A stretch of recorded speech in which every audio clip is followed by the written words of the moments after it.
আলোচনায় অংশগ্রহণ করবেন দিনাজপুর ২ আসন থেকে নির্বাচিত মাননীয় সদস্য জনাব মোহাম্মদ সাদিক রিয়াজ। আপনার সময় ৬ মিনিট। ধন্যবাদ। বিসমিল্লাহির রহমানির রহিম। মাননীয় স্পিকার, আপনাকে ধন্যবাদ। দীর্ঘদিন পরে হলেও আমি আজকে সুযোগ পেয়েছি প্রথম কথা বলার জন্য এই মহান সংসদে। তাই আমি প্রথমে স্মরণ করতে চাই, শুকরিয়া আদায় করতে চাই মহান রাব্বুল আলামিনকে, যিনি আমাকে এই মহান সংসদে আসার সুযোগ করে দিয়েছেন, তৌফিক দিয়েছেন। আমি আজকে এই সংসদে এসেছি আমার এলাকা দিনাজপুর ২ বিরল বোচাগঞ্জ। এই আসনের সকল স্তরের মানুষের ভোটের কারণে আমি তাই তাদেরকে স্মরণ করতে চাই, তাদেরকে ধন্যবাদ কৃতজ্ঞতা জানাতে চাই। আমি স্মরণ করতে চাই ৫২, ৭১ এবং ৫ই আগস্টে যারা জীবন দিয়েছে আমাদের দেশের জন্য, ভাষার জন্য এবং এই ফ্যাসিস্ট বিরোধী আন্দোলনের জন্য যারা জীবন দিয়েছে, আমি তাদের সকল শহীদের প্রতি আমি সম্মান, শ্রদ্ধা এবং তাদের সকলের রুহের মাগফিরাত কামনা করছি। মাননীয় স্পিকার, আমি বিরল এবং বোচাগঞ্জ দিনাজপুর ২ আসনের নির্বাচিত প্রতিনিধি হয়ে আমার এলাকার কিছু কথা বলতে চাই। তার আগে আমাদেরকে কথা বলতে বলা হয়েছে আজকে মহামান্য রাষ্ট্রপতির ভাষণের ধন্যবাদ জ্ঞাপনের জন্য। আমি অবশ্যই মহামান্য রাষ্ট্রপতির ভাষণকে ধন্যবাদ জানাতে চাই যে তিনি ফ্যাসিস্ট কর্তৃক নিয়োজিত হয়ে আজকে সেই সরকারের বিরুদ্ধেই উনি কথা বলেছেন, তাদের সমালোচনা করেছেন। তাই আমি এই মহান সংসদে তার বক্তব্যের প্রতি ধন্যবাদ জ্ঞাপন করছি। আমি আজকে এই মহান সংসদে দাঁড়িয়ে আমার এলাকার কথা কিছু বলতে চাই। বিশেষ করে আমাদের ওই এলাকার বোচাগঞ্জে অবস্থিত আমাদের ওই এলাকার সবচেয়ে বৃহৎ একটি শিল্প প্রতিষ্ঠান, সেটা হচ্ছে সেতাবগঞ্জ সুগার মিল।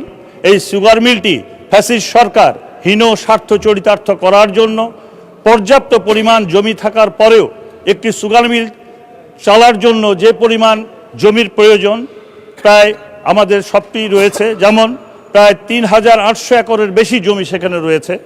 তারপরেও সেই সময় ফ্যাসিস্ট সরকার এই মিলটিকে বন্ধ করে দিয়েছে।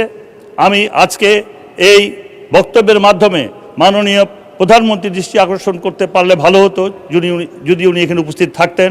তো আমি আমাদের শিল্পমন্ত্রী এবং মাননীয় অর্থমন্ত্রীর দৃষ্টি আকর্ষণ করতে চাই আপনার মাধ্যমে, যেন এই সুগার মিলটি অবিলম্বে চালু করা হয়। কারণ এই সুগার মিলটি চালু হলে আমাদের সেখানে বেকার সমস্যা অনেক সমাধান হবে। আমাদের এই সুগার মিলের পাশাপাশি আরও ৬টি সুগার মিল বন্ধ হয়েছে।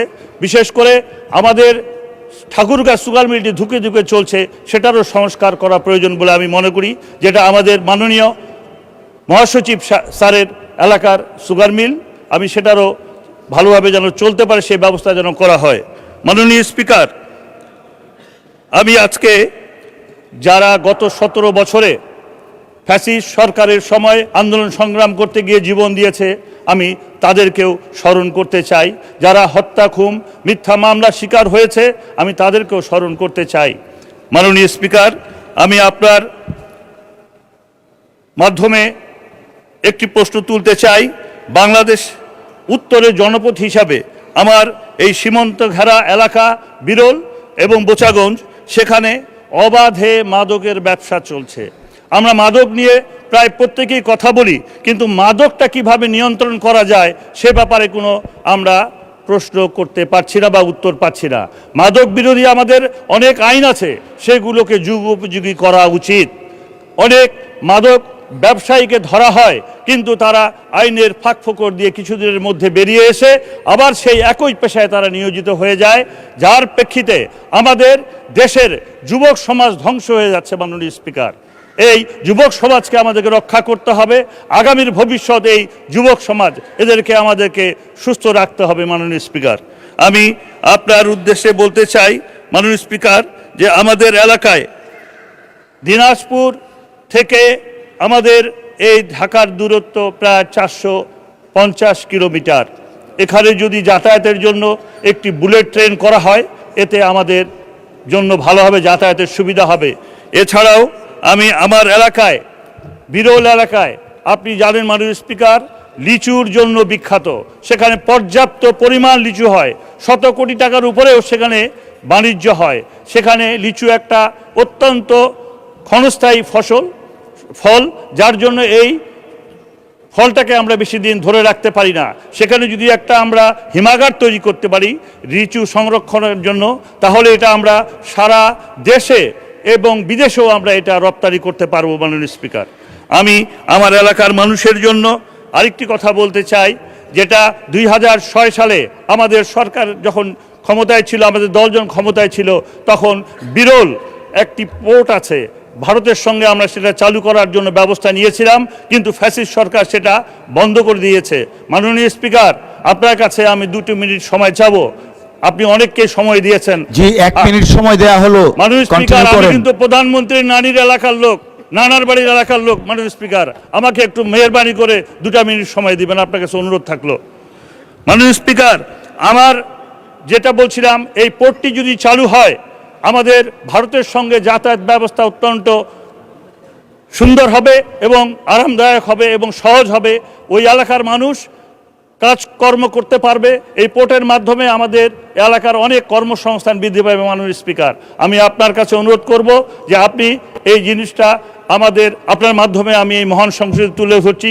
সংশ্লিষ্ট মন্ত্রীরা যদি এখানে থাকেন, ওনারা যদি নোট ডাউন করেন, এই ব্যাপারে যদি একটি পদক্ষেপ নেন, আমি মনে করব যে আমাদের এলাকার মানুষ অনেক শান্তিতে থাকতে পারবে, অনেক কর্মযোগ্য সৃষ্টি হবে, এলাকার মানুষের কর্মের সৃষ্টি হবে।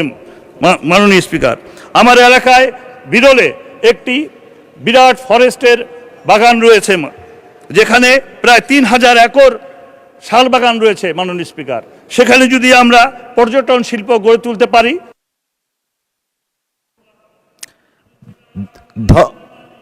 ধন্যবাদ। হয়েছে তো? আচ্ছা, 1 মিনিট যান। ধন্যবাদ মাননীয় স্পিকার। এই 3000 একর এই ভূমি যদি আমরা এখানে শালবাগানে যদি আমরা পর্যটন হিসাবে যদি এখানে তৈরি করতে চাই, এখানে আমরা যদি বিভিন্ন রকম পর্যটনের স্পট হিসাবে গড়ে তুলতে চাই, এখানে অনেক জায়গা রয়েছে। মাননীয় স্পিকার, এই শালবাগানে আমরা ফরেস্টের মাধ্যমে আমরা এখানে একটা পর্যটন এলাকা হিসাবে সেখানে আমরা গড়ে তুলতে পারি। সেখানে প্রায় 20-25টি পুকুর রয়েছে, বড় বড় পুকুর রয়েছে। সেখানে আমরা মাছ চাষেরও ব্যবস্থা করতে পারি। আমাদের কৃষক ভাইদের কথা চিন্তা করে আমরা এগুলো করতে পারি। এলাকার মানুষের জন্য, এলাকার উন্নয়নের জন্য এই কাজগুলো করতে পারি। মাননীয় স্পিকার, এছাড়াও মাননীয় স্পিকার, আমি আপনার উদ্দেশ্যে যে কথাটা বলতে চাই, যে আপনি যদি আমাদের ওই এলাকার মানুষের কথা চিন্তা করে বিরল বোচাগঞ্জে মানুষকে যদি একটু আমরা উন্নত স্বাস্থ্যসেবা দিতে চাই, সেখানে 50 শয্যার 2টো হাসপাতাল রয়েছে বিরলে এবং বোচাগঞ্জে, যেখানে মানুষের ভালো চিকিৎসা